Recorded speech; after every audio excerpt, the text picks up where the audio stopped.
toutes les informations et l'essentiel de l'actualité haïtienne, tous les jours, sur Juno 7. Vous êtes branchés sur Juno 7, bienvenue à ce bulletin d'information.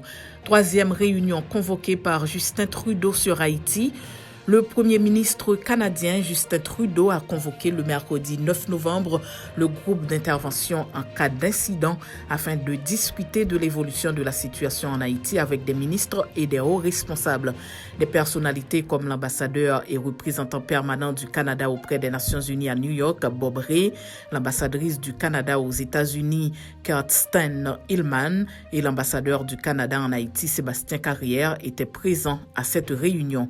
Selon un compte-rendu publié sur la réunion, le premier ministre Trudeau a instruit ses responsables de collaborer avec des partenaires internationaux pour exploiter des possibilités de faciliter l'accès des personnes touchées à l'aide humanitaire, de solliciter des contributions pour Haïti et d'exiger des comptes aux responsables des troubles au moyen de sanctions. Justin Trudeau a mis l'accent sur la nécessité de soutenir la mise en œuvre d'une solution haïtienne à la crise actuelle. Le sénateur Patrice Dumont, dans une correspondance le mercredi 9 novembre 2022, a demandé au sénateur Joseph Lambert, qui occupe la fonction de président du tiers du Sénat de la République, de se retirer de ce poste.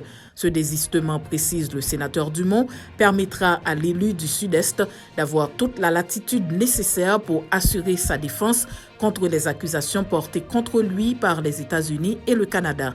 Le sénateur Dumont a également appelé à la convocation toute affaire cessante de l'Assemblée des sénateurs pour les délibérations appropriées. 265 camions-citernes chargés en 3 jours au terminal Vareux. Le terminal Vareux, dans un tweet publié le jeudi 10 novembre, a annoncé le chargement de 118 camions-citernes au centre de stockage pétrolier de Winico pour la journée du 10 novembre. Il s'agit d'une nette augmentation par rapport à mardi, 45 camions, et mercredi, 102 camions. Des centaines de milliers de gallons de gasoline, de diesel et de kérosène ont été acheminés vers les pompes. Ces chargements ont été rendus possibles à la suite de l'intervention des agents de la PNH qui avaient mené la semaine dernière une opération visant à débloquer le terminal pris en otage par les bandits armés de la coalition G9 en famille et alliés depuis le 19 septembre dernier. Les funérailles de l'entrepreneur et leader politique haïtien Éric Jean-Baptiste, assassiné le 28 octobre dernier, seront chantées le lundi 14 novembre 2022 à l'église Saint-Pierre de Pétionville. L'exposition aura lieu dès 7h du matin. Les obsèques seront chantées à 9h30 du matin, selon le porte-parole du RDNP, le docteur Ricardo Nordin.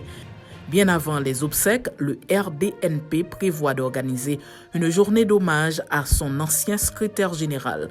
Celle-ci aura lieu le dimanche 13 novembre au local du parti à Delma 49. En outre, plusieurs communes du pays auront également la possibilité de rendre un dernier hommage à Éric Jean-Baptiste. Le SDP assume la décision de Ricard Pierre de signer la résolution demandant l'intervention d'une force spécialisée en Haïti. Le secteur démocratique et populaire a accepté la décision de son représentant au gouvernement, le ministre de la Planification et de la Coopération externe, Ricard Pierre, de signer la résolution demandant à la communauté internationale d'envoyer une force armée spécialisée en Haïti.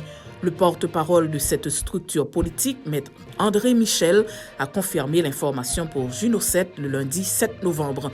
Le porte-parole du SDP souligne que le pays a besoin de cet appui de la part de la communauté internationale puisqu'il n'arrivera pas à surmonter tout seul la crise sécuritaire. Ce, malgré les efforts de la police nationale d'Haïti et du gouvernement en place.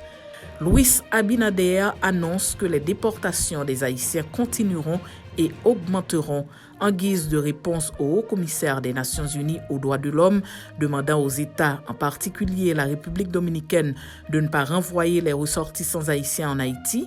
Le président dominicain Louis Abinader a indiqué le jeudi 10 novembre que les déportations vont continuer et augmenter selon le journal Listín Diario. C'est la fin de ce bulletin d'information. Merci de votre fidélité à Juno 7.